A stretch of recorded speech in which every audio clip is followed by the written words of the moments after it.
Hello and welcome. Today we're going to be talking about magic in the Middle Ages and the Renaissance. Okay? We're going to talk about the typical practices and beliefs of the magic users during the period. If you are interested in more in witchcraft, there's a separate video that'll be coming soon that will be covering that topic. There's simply too much generally practiced magic going on here, as well as witchcraft, to make a whole big video on both of it. So we've had to separate the two. We'll be covering both the Middle Ages and the Renaissance because there's so much in common between the two that it's best to lump the two periods together and reflect the change over time. Now, there has been a lot of propaganda used for this period, and most of it's become mainstream narrative. I myself have fallen for a lot of it. I had no idea. I really did think a lot of this misinformation, and that didn't really subside until I began thoroughly investigating it on my own. So what we've had to do is we have to circumnavigate some of this propaganda, right? There's all sorts of atheists, Christians, and modern paganists who have really made a big deal out of this subject, right? And they have kind of twisted it and bent it to their own needs. Margaret Murray, a famous example of it, right? She's in the 1920s, she's going to write her magnum opus, her book on the subject, and she's going to more or less say that, everybody killed during these witch trials were pagans. We now know that's not completely untrue, right? And that she was using this in order to found her own religion called Wicca, right? So a very biased source. So we've had to circumnavigate all these people, all these talking heads, and focus directly on the primary sources themselves. And when we do that, we actually get a very different picture of what's occurring here in the time period. The biggest influence upon magic in the Middle Ages is the remnants of the magic that was practiced in ancient Greece and Rome, right? That's important. So if you want to look at those, go back to our past videos. We cover magic in Greece and Rome. Jewish mystics are also going to be spreaders of magical ideas, circa their book, the Kabbalah, right? Hermetism, which means the followers of Hermes. They're not hermits, although I guess a lot of them are, but Hermetism for Hermes, right? It's kind of a branch off of the Olympian religion of the past, and the idea focuses heavily on magic and astrology and of knowledge of the future, etc. Alchemy is also heavily entangled with the idea of research into magic, such as transmutation, changing lead into gold, or finding the way to get eternal life, that sort of thing. The Middle East is probably a really big influence here because, before the Crusades, really, the Islamic invasion into Europe, where they'll invade Spain and southern France and parts of Italy and then Eastern Europe. There's a lot of interaction, obviously, between the Middle East and already occurring early on between Europe and the Middle East just due to these invasions. And obviously, the Crusaders who go over there to fight, right, they're going to be bringing back knowledge too. And the Middle East is a place, and Islam has magical beliefs to it, at least it used to, right? So those ideas are going to be spread into Europe via this interaction. We can't say what the magical beliefs of the Norse were, right? But those areas did remain pagan until at least 1000 AD, right? So if the Vikings did have magical practices or beliefs in magic, then it obviously spread, right, and is influencing a lot of these folk traditions. But like I said, we don't know right, and I'm not saying me, I mean everyone. Nobody knows what the magical traditions of the Norse were because it's been lost to us. But you get the idea that these Christian communities are not isolated, right? They're not just, in this little bubble where nobody can get to them. There are many different cults, right? Cultures and religions influencing and infiltrating Christian thought here. And that's going to be obvious. When we look at, first thing we need to talk about is some of these myths on Christianity to really understand the period. Christianity is actually going to be relatively tolerant on paganism for a very long time before they get into the witch hunts, right? So you have a roughly 1,000-year period of tolerance when it comes to paganism and magic after the collapse of the Western Roman Empire. So from the 400s AD all the way into the 1500s, they're going to be relatively tolerant of things like magic and of paganism, right?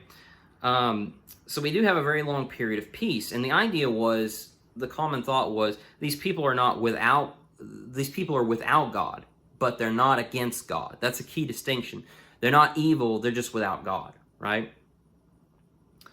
But we do see some, even though paganism is dying, right? It dies. We don't know when it dies, but it definitely dies. It's certainly dead by the time we get into the 15th century, right? When we talk about the witch craze, right? The pagans aren't being hunted because they don't exist anymore.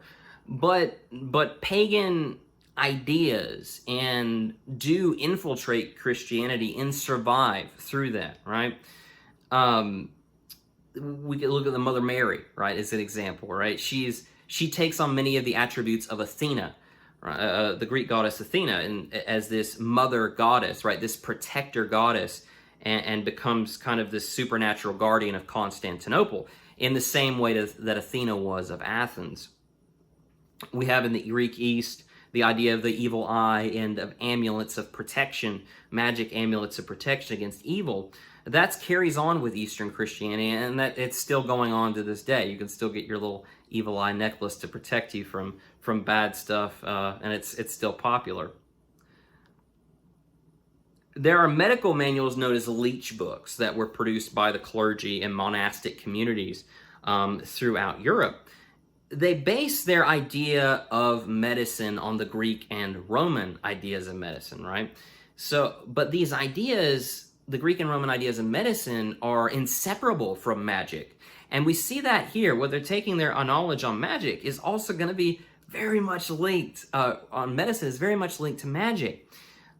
So in a lot of these things, they've got spells in them for healing and protection. They even have spells in them to deal with elves, right? as if elves are some sort of problem going on. And much of the charms and spells in there are basically just Christianized versions of the pagan healing verses, right? So we do have practices in what we could call Christian magic during the period. In Western Europe, the pharmaci, or the medicine man or shaman, whatever you want to call it, of old, this herbal healer is still around. And they're known in Britain as the Cunning-Folk. They're everywhere, but they're known in Britain as the Cunning-Folk. These were all Christians, surprisingly, that used pagan magic to achieve good. Now, the church, despite what we've been told, isn't really going to be persecuting just general practitioners of magic, right? As most stereotypes would have us believe. Christianity and the church isn't really concerned with what we think of as proper normal magic, right? Even during the witch fervor, this is true, right? Now, during the witch fervor, there is going to be some persecution of general magic users, right? But it's not going to be at a high level. It's still going to be at a low level. The Inquisition, the church, and secular authorities are really more obsessed with the idea of the witch. And what the idea of the witch is to them is a devil worshiper or a demon worshiper, or someone who's made a pact with the devil or is channeling magic from an evil deity such as the devil or demons, right? So that's not taking place when we talk about the general magic user. They're going to be a Christian individual, typically, who is going to be practicing healing magic, who might give you a spell or something along the like, or help you find a lost treasure, or a healing potion, or a love potion, or an aphrodisiac, right? They're going on, but they're actually, the vast majority of them are actual Christians who also have magical beliefs. But the church is really far too concerned with devil worshippers to really care much about general practitioners of magic. And we'll see what I'm talking about as we get further into this. The church is going to be reticent of the Cunning-Folk, of these shaman healers, right? But they're not really going after them. And I think the reason why is because, one, they are Christian, but two, generally speaking, people are so like the Cunning-Folk. They like being able to go to them and get their healing potion or cure their ear infection and things like that. So the church doesn't really have the attack on them is not warranted, right? They're not really doing things without public support in general, the churches, right? And so that's important to make note of. Now, treatment of accused witches or people in general, right, or innocent or guilty, or general practitioners of magic is really going to depend on who's judging them, right? Whether it's secular authorities or the Inquisition or the church, because you have all these different bodies that are looking into witchcraft here. Secular authorities are going to be they're really going to be the main people who are going to be looking for witches and the whatnot. The Inquisition and the secular authority, they're the ones that are going to be horrifically torturing people. The Catholic Church is going to be much more laid back on this topic, right? They're not going to be, if you got captured by the Catholic Church or certain secular authorities, they might just give you a slap on the wrist, tell you to go home, or give you 12 lashes and tell you to go home and stop being silly. But, the Inquisition and some secular judges might really go for the throat and want to torture you to death in horrific ways, or have the trial by water. Things we're all familiar with, these tropes, which are completely true about magic in the era when it comes to witch hunts. But there is a lot of disagreement between secular, Inquisition, and the church on what even constitutes magic. What is bad magic? Should we be punishing every magic user or just the bad ones? And how badly should they be punished, right? The church and the Inquisition actually get into it quite a bit over this because they are two separate entities, right? When we look at who the magical practitioners of the period are, it's fairly wide-ranging, although men are predominantly going to be the magic users during the period. Ironically, monks, believe it or not, have a habit of getting caught with magical books and getting in trouble for it, okay? So monks are a big one, right? We talk about, we're going to go into that, but the literacy rates are very low for women during the period due to sexism, right? Obviously. And gender stereotypes and gender roles that were assigned during the period in this patriarchy, right? So it was much more difficult for a woman to have access to this kind of knowledge, especially because most of it is published, right? The middle class, right, of traders, of merchantmen are going to be pretty common, right? These are going to be your higher ups in the magical world. And as for the Cunning-Folk, that's usually going to be the lower classes themselves, like these traditional healers. But a lot of these people who get themselves involved with the Grimoires are going to be the middle class. Before 1350, over 70% of those accused of magic in the courts were men, right?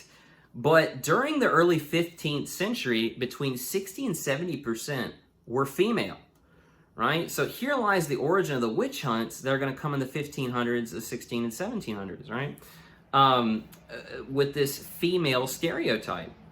Females have had a negative connection with magic since ancient Greece, right? Witches such as Medea or Circe or the Roman Erichtho, right? They're all evil practitioners of magic. These are for literary characters that are stereotypes they're made for the purpose of telling a story, right? These patriarchal societies, well, we want a female villain. Wouldn't that be exciting to mix it up a bit?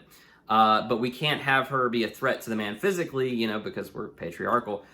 Maybe she can use magic. So it's not sexist in that sense, but these people, when we get to the Middle Ages, it does become that way, right? They are going to interpret these literary things they are going to use it in that way. It does become not just a literary trope, but an actual stereotype that's going to cause harm. And it's this time in the Renaissance where, once we get to the Renaissance, the 1500s, where women become, for the first time, the primary scapegoat for practicing evil magic. Now, where is this occurring? It's mostly occurring in Germany, right? and in Switzerland and France, 40% of people killed for witchcraft are in Germany. 35% Switzerland, France 10%, Hungary 3%, Norway 2%, England 2%, right? So the epicenter of the witch hunting epidemic is going to be Germany, Switzerland, and France. I know it's been heavily attached to Britain, but in reality, when we look at this, over a 500-year period in Great Britain, only 557 people are put to death over witchcraft. So 557 over 500 years. That's actually a really, really low number when we look around the world at persecuting witchcraft. So the idea of the witch fervor being in England, that's not really true, right? It's mostly going to be in Central Europe here, Germany, France, and Switzerland. Between the 1500s and 1700s, right, it's estimated that between 20 to 40,000 people are going to be accused of witchcraft and killed during the witch fervor, right? The majority of these victims are going to be Christians, like just innocent Christian people, men, women, mostly women, but men as well, who are going to be innocent of practicing any form of magic, first of all, but they're certainly going to be innocent of practicing devil worship, right? So we have all these innocent people getting killed in this horrible genocide because of this witch or devil worshiper boogeyman, which we're going to do another video on witchcraft and devil worship during the Middle Ages and Renaissance, and those people certainly exist, right? But they're very, very tiny amount of them, we think. Yeah, we'll cover that in another video, but these people obviously are, the vast majority of them are completely innocent of practicing witchcraft, and especially practicing any form of magic in general. We do see a few of the Cunning-Folk, the folk healers, getting caught and put to death for practicing magic, which of course they are practicing magic, although just normal magic and not anything evil. And we do see some people who are probably actually up to some bad, some no good, who are getting caught, but the vast majority of those people who are being put on trial for witchcraft are completely innocent of the crime. Okay. There are grimoires, right? And that's how we know that there were at least some devil worshippers in the Middle Ages and Renaissance. These books often contain demonic passages or ways to summon a demon or make a pact with the devil, that sort of thing. But they're also used for general practitioners of magic, right? And we have books that are general magic and not demonic magic out there. There is a book in the Conjurations of the Clavicle of Solomon, which is a 15th century grimoire, that actually tells how one might transform themselves into an animal. During the fifth day, hour one should make an image to tame wild beasts, such as lions, bears, wolves, and any other wild and harmful beast. At this hour, cast an image of the animal of the sort you wish to control or tame, and on the head of the image, carve the name of the animal, and on the chest, the name of the hour and the name of the Lord of the hour, and on the stomach, the 7 names of the first hour, and fumigate the image with Indian wood and with red sandalwood, and bury the image in a place of your choosing, and with the Lord's helping aid, you will see that all those animals will be turned to your will, right? You can control animals. And again, they're asking God to help them do that. So Christian magic, right? We're just talking about. There's a 17th century English edition of The Magic of the Qurani King of Persia, right? Who has a spell here for us.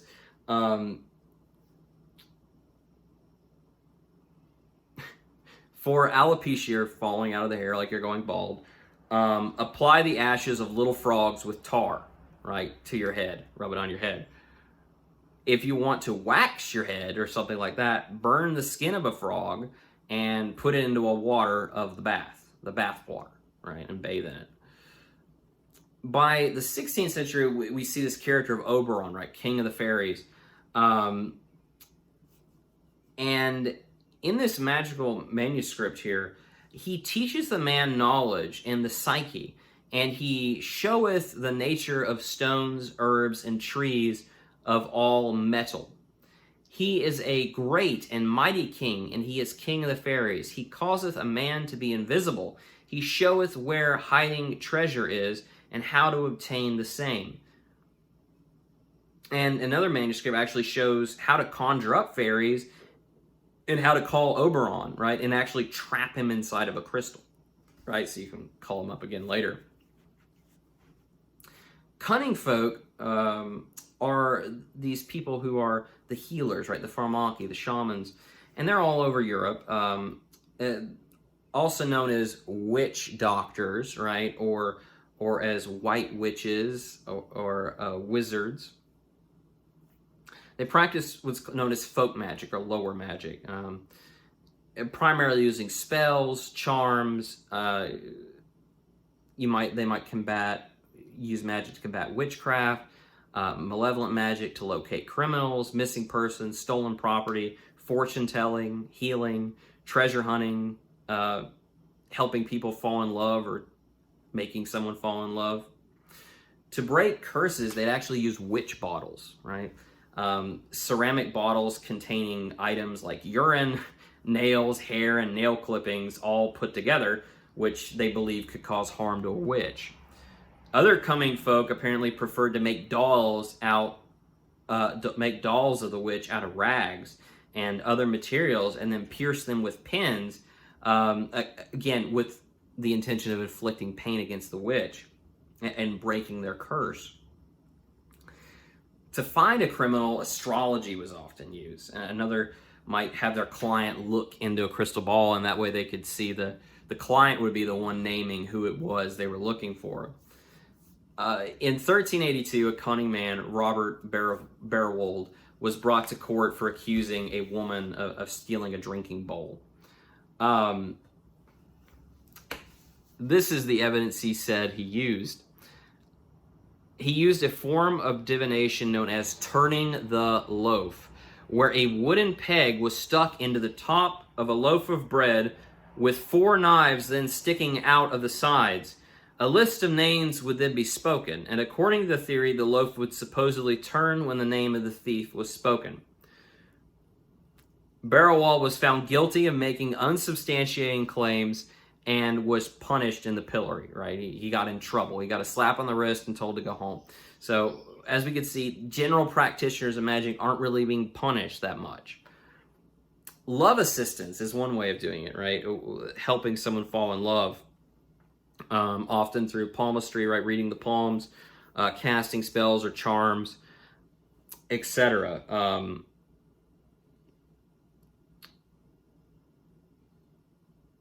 Usually, like they would write this stuff down on parchment or letters.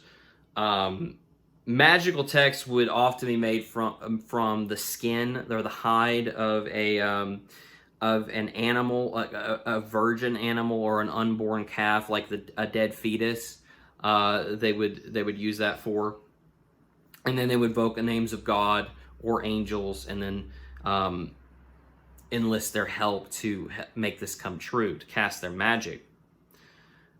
Ironically, universities are a source of this stuff, right? We talked about the spread of these grimoires, which contained all sorts of ideas on magic: astrology, astral magic, like I can be in 3 places at once, I can do this, I can do that, all sorts of things.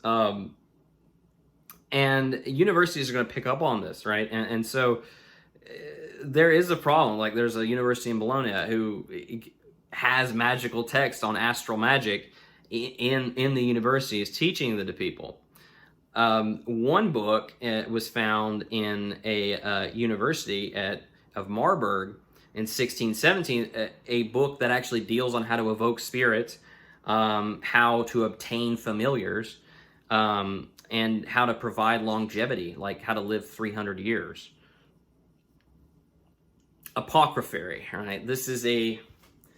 It's a form of magic, right? By this time, Christian world has considered healing magic to actually be medicine, which is odd, right? But that's what's happening. So it's not evil magic, it's healing magic, right? Or it's healing magic is medicine. The Apocryphy is a great example of this, and we'll see just how far they're going to take this. This is essentially a medieval pharmacy or a Renaissance pharmacy. The apothecariist, right, the Apothecary is going to recommend eating of corpses, right? This is the common idea, to eat corpses or to drink the blood of a dead individual to help their ailments, right? Whatever wound they have. The idea was that eating parts of them or drinking their blood, the sick person would absorb the soul of the dead person or a piece of that soul of the dead person and would give them power, and therefore the power to get better, to heal themselves.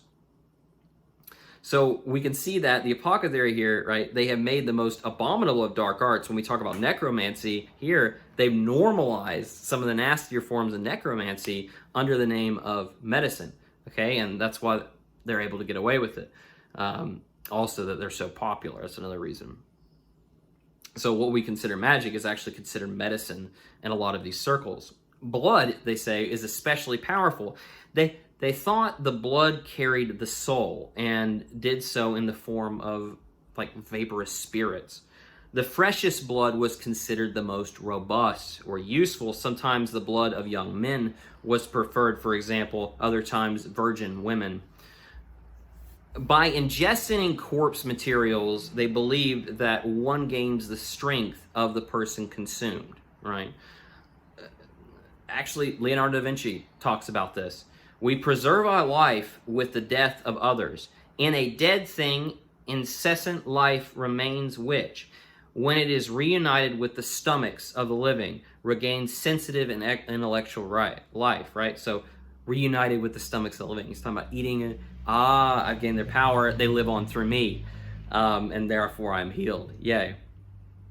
It's kind of a like cures like kind of scenario. So if you ate a ground up skull, right, it would cure your headache, right? If you drank the blood of someone dead, it would cure. If you had a disease of the blood, it would cure you. So for several hundred years, and from the 1500s all the way into the 1700s, and even further on that, all the way in the 1900s, actually, they would suggest this. Apothecary individuals suggest this, and they would routinely, ingest stuff containing human bones, blood, fat as medicine, to cure anything from headaches to epilepsy.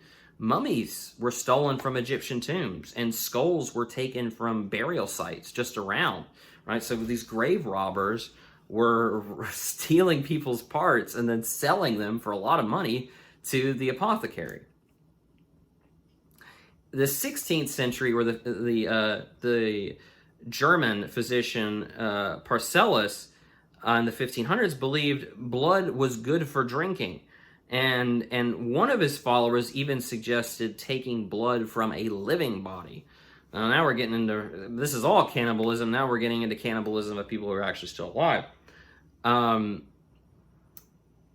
This in Germany, this got so out of hand that this belief in this stuff got so out of hand that poor people would go to executions to witness the executions, and they would pay a small amount to the executioner for a cup of warm blood, right, from the recently executed person. So in some German areas, like the executioner was a healing man because he would dish out this blood to people if he was paid enough.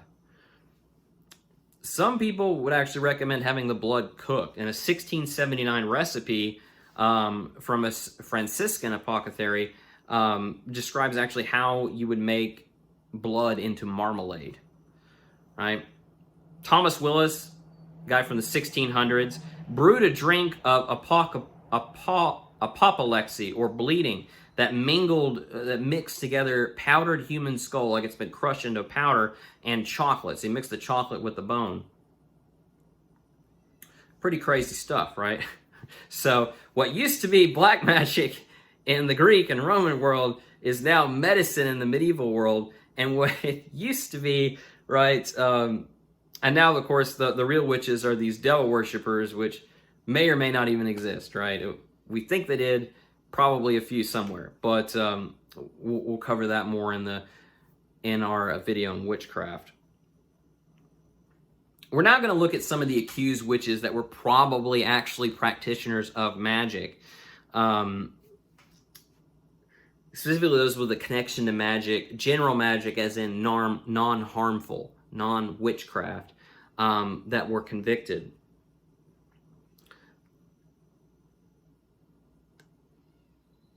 A priest in 1527 was caught for borrowing a book from a vicar that would magically help him find treasure, right? So the idea of locating where treasure is was very popular. A lot of people got caught doing this. It's pretty simple, but they wanted to conjure up a spirit or a demon or something to help them find where the treasure is. They wanted to get rich, right? Got all these poor people.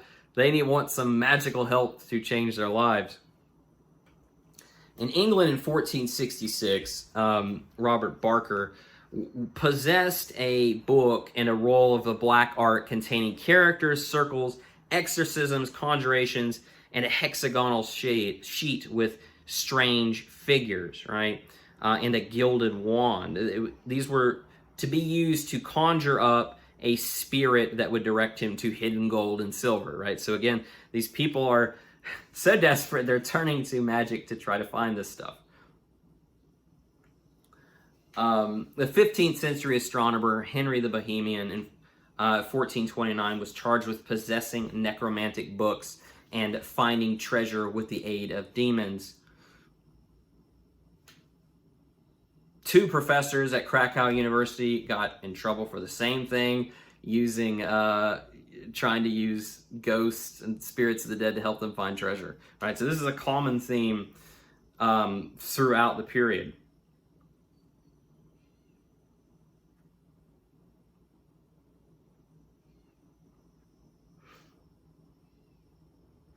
There was a healer named Barty Parsanoon who used herbal remedies, healing waters, and charms to cure sickness and actually counter witchcraft. In her manuscript, there were occult symbols, diagrams, symbols, but she was charged mostly with poisoning people. That was what the authorities were actually upset about, was that they believed she was selling poisons rather than the healing potions and aphrodisiacs. They were concerned with death, right? In Iceland, around 134 trials are known about. In 104 of those trials, they were caught with magical manuscripts, right? So there are believers in magic. There are manuscripts going around, and people have them. And generally, if you're a practitioner of magic, you're going to own something like this. In 1568, a woman named Maria de Medina was caught with a copy of a passage which ran, "My Lady Saint Martha, worthy you are and saintly. By my Lord Jesus Christ you were cherished and loved. By my Lady the Virgin Mary you were hosted and welcomed. To the Mount of Talakon you went and beheld the live serpent. With your hyssop of water you sprinkled it, and with your holy girdle you bound and delivered it unto the people. Just as this is true, bring so, and unto me, who was the person she desired to come to her, calm, placid, and bound of hand and foot and heart, so that he should love me and call me his lady, and take pleasure in no one if not me." So she is using a form of magic. This is effectively a curse. She is interested in some man, and she wants God, right, the holy God, and angels to bind this man and force this man to love her. And if he doesn't, then he'll never love again.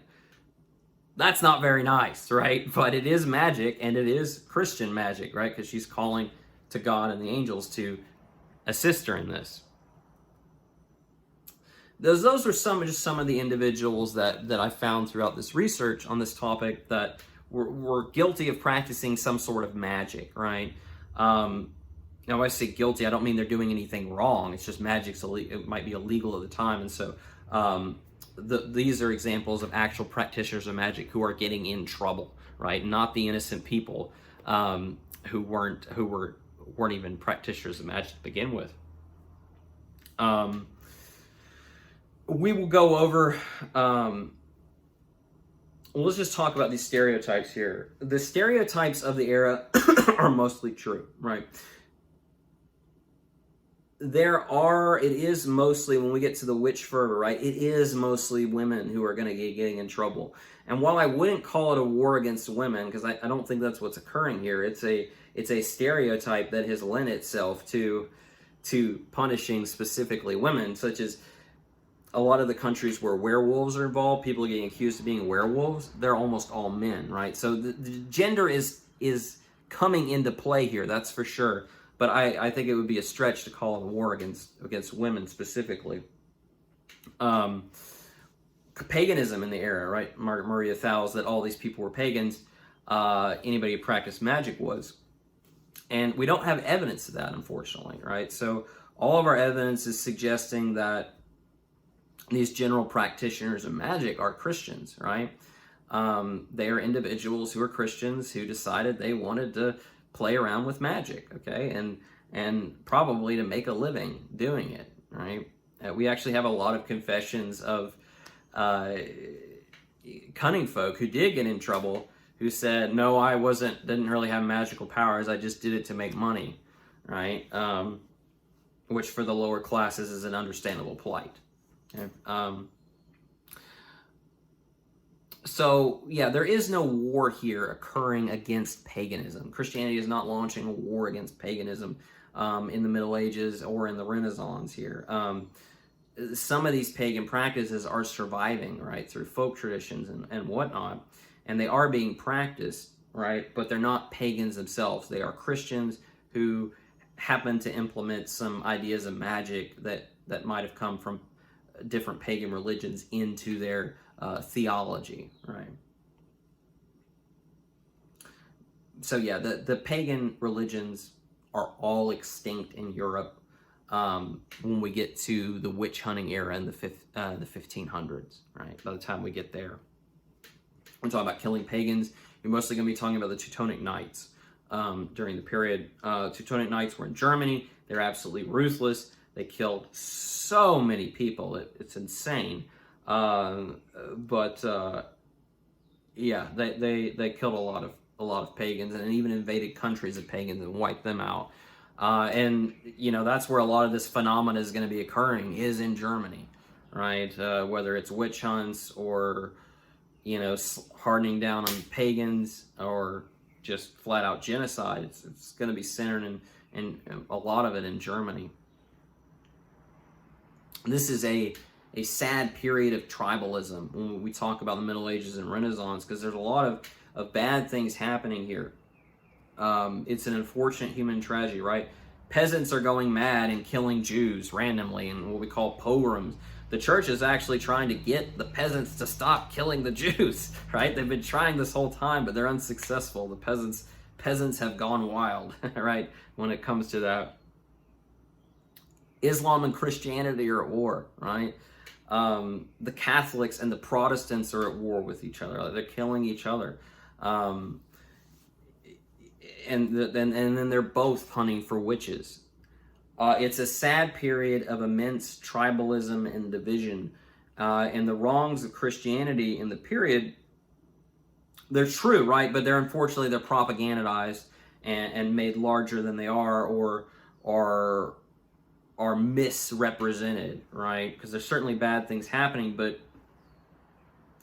spoiler alert with this stuff, we don't want to be saying Christians are evil because of what occurred in the Middle Ages, right? We don't say atheists are evil because, right, millions of people died in Russia and China under atheist governments, right? So we don't want to be doing that, right? We don't want to be playing the blame game here or pointing fingers, because that only leads to more prejudice and stereotype, and ultimately, as you read some about here, prejudice and stereotype leads to death, okay, and bad things happening, really bad things. So hopefully we can all understand, right? Tolerance, understanding.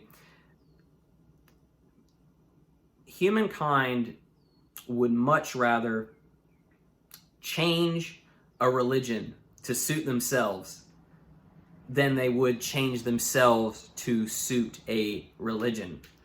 Okay, so when we look to the Greeks, right, they're pretty civilized. pacified, nice guys, generally speaking. Where's all the genocide and persecution happening in the Greek East during the medieval and Renaissance? It's not really happening, right? When you go to the West here, where these places that used to be barbarians that were all running around and killing each other, surprise, they're still doing it in the Middle Ages, right? So they haven't really changed themselves to suit the Christian religion, if you will. Instead, they're attempting to corrupt it. Anyway, just to hopefully give you an understanding, it's not, you know, an evil religion. It's just evil people are happy to corrupt any religion or ideology they can get their hands on. Folks, I hope you enjoyed this. If you're interested in learning more, we have a video coming on witchcraft in the Middle Ages and Renaissance. We'll talk more about evil magic users, people who are poisoning people to death, people who are, reading and owning grimoires on summoning demons, of the like, and of course Christian persecution of these people, as well as mostly innocent people as well. So we'll look into that and look at the evidence of actual evil magic users and actual devil worshippers during the period. And that video should come in the next few days. Folks, I hope you enjoyed watching this. Like, subscribe, please, comment. I'm happy to answer any questions you have. And if you're interested in learning more about magic and witchcraft, the history of it, I recommend looking at our video on magic in ancient Greece and evil magic or witchcraft in Rome, right? All these videos they have a theme, right? So they all were kind of tracking the progression of the beliefs on magic over time. So I would recommend watching those other ones as well to get a fuller idea on what's happening here. Because it's hard to understand magic in the Middle Ages if you don't understand magic in Rome or magic in Greece, or it's hard to understand witch hunts when you don't understand how the Romans thought of it and what happened in earlier times, right? So all these things are connected. Thanks so much for watching, folks. I hope you enjoyed it, and I will see you on the next video.